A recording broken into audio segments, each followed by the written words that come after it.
Hello everyone, and welcome to our Passover Storytime here at Sesame Place. Oh my gosh, it's Grover. Can everyone say hi to Grover? All right, friends, welcome to our story time. Now, we are going to read a story all about Passover. Is anyone here celebrating Passover?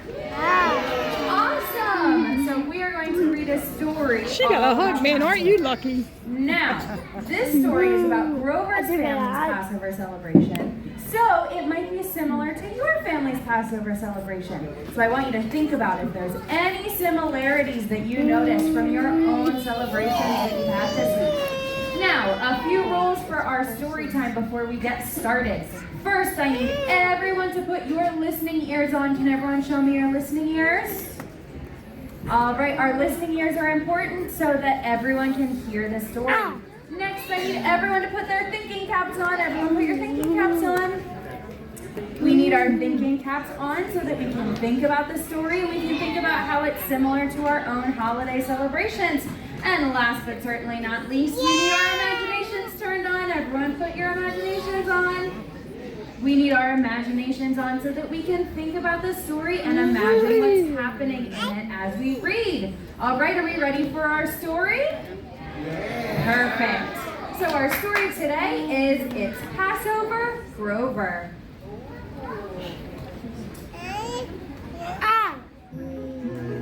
Grover really liked the Jewish holiday of Passover. He liked that it came in the spring when the weather was warm and the flowers were blooming. He liked that he got to eat lots of matzah. Is matzah not marvelously munchy and crunchy? Asked Grover. Raise your hand if you like matzah. Lots of hands, lots of hands. He liked hunting for the afikomen, a special piece of matzah, when the meal was over. I will explain this nifty hide-and-seek game later, said Grover. Get ready for a good time. He especially liked sitting around a big table with family and friends for the Seder, the holiday meal, and hearing the story of Passover. Did anyone have a Seder this week? Awesome. But do you know what I like best of all? Grover asked his mommy as they cleaned and cooked together. There is room for everybody at the Passover table. You're right, Grover, said his mommy. That's because of something in the Haggadah, the Passover book we read from at the Seder. Let all who are hungry come and eat. So even if you don't celebrate Passover, it's great to learn about it. Grover's cousins, Shira and Josh, arrived, followed by Big Bird, Cookie Monster, Oscar, Elmo, and Abby Cadaby. Everyone had a seat at the tables. What a group, exclaimed Oscar. It's big and noisy with lots of elbow bumping. It's perfect. The more the merrier, agreed Big Bird. You mean the bigger the crowd, the grouchier I get, Oscar corrected him. He tried hard not to smile. Then the Seder began. Grover's mommy told the story of long ago when the Jewish people were slaves in the land of Egypt. It was a terrible time, she said. The Egyptian king, called the Pharaoh, was cruel to people and monsters. He made them work in the hot sun and even at night. Even adorable and furry blue monsters, added Grover. Is that not awful? So what happened? Asked Abby. The Jewish people escaped to freedom, Shira explained. Passover celebrates that freedom. Very exciting story, said Cookie. Now, when we eat. There were blessings to say, questions to ask, songs to sing, and special foods to taste. Elmo loves apples and nuts, said Elmo, reaching for a bowl. That's called haroset, Elmo, said Josh. Wow, this stuff is great, said Oscar, tasting something super spicy. Those are bitter herbs, Grover told him. They are a reminder of the bitterness of slavery. Grover and his guests ate and ate and ate until they were as big and round as the fluffy matzo balls floating in the chicken soup. Finally, it was time to hunt for the afikomen. Now I will explain this once-a-year Passover hide-and-seek game, said Grover. A piece of crunchy matzah has been wrapped up all tight and cozy in a napkin and hidden in the house. Before we can eat dessert, someone has to find it. No dessert, exclaimed Cookie. Well, what we waiting for?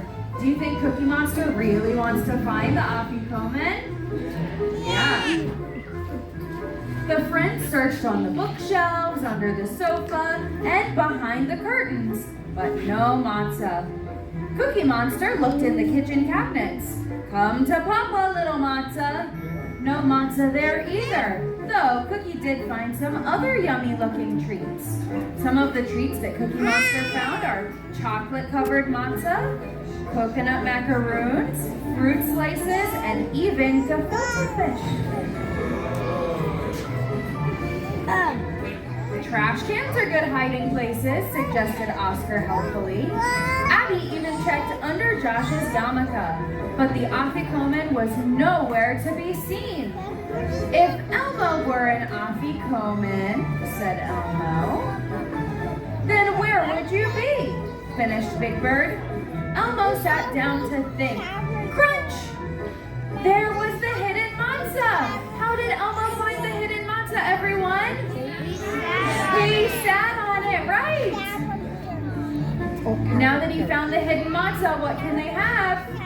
That's right, they can have dessert. Elmo found it, Elmo found it, Elmo cried. Happy Passover, everybody.